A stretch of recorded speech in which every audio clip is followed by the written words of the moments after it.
not the ticket. Thomas had to stay in the siding for the rest of the day.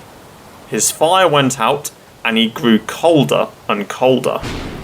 The rain fell more heavily, and what had begun as a splendid day began to turn into a disaster. "I wish I was in my nice warm shed," he said to himself miserably. At last, the inspector returned. "Cheer up, Thomas," he said. "You'll be at the museum tomorrow, and they have promised to mend your front end in their workshop." "Oh, thank you, sir," said Thomas. "But if I can't run on rails, how can I get there?" "It's all fixed," replied the inspector cheerfully. "A lorry is coming for you in the morning." Thomas was horrified. "A lorry?" he stammered. "That's right," said the inspector. "It'll be here at 8 o'clock sharp." Thomas slept badly that night. He kept wondering what Gordon, Henry and James would say if they knew he had finished his journey on a lorry. He almost thought he could hear them laughing. The next morning, the driver and fireman came early. A diesel shunter came to push Thomas out of his siding and along towards the road where they found the lorry waiting. A steel cable was fastened to his coupling. The lorry driver started a winch, and in no time at all, it seemed, Thomas was perched on the lorry.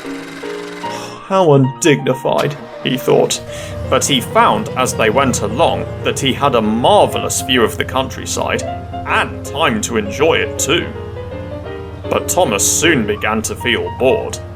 At last, houses began to appear on either side of the road. "Perhaps this is York," thought Thomas hopefully.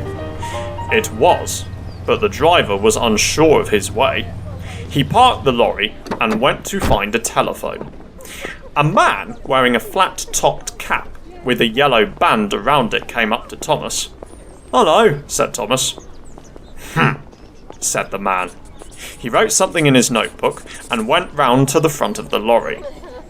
When the lorry driver came back, Thomas heard him say something, then slammed the cab door crossly.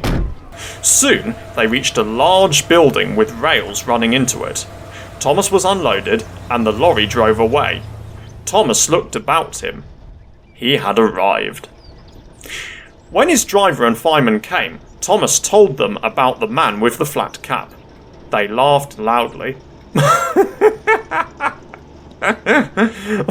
"How do you do it, Thomas?"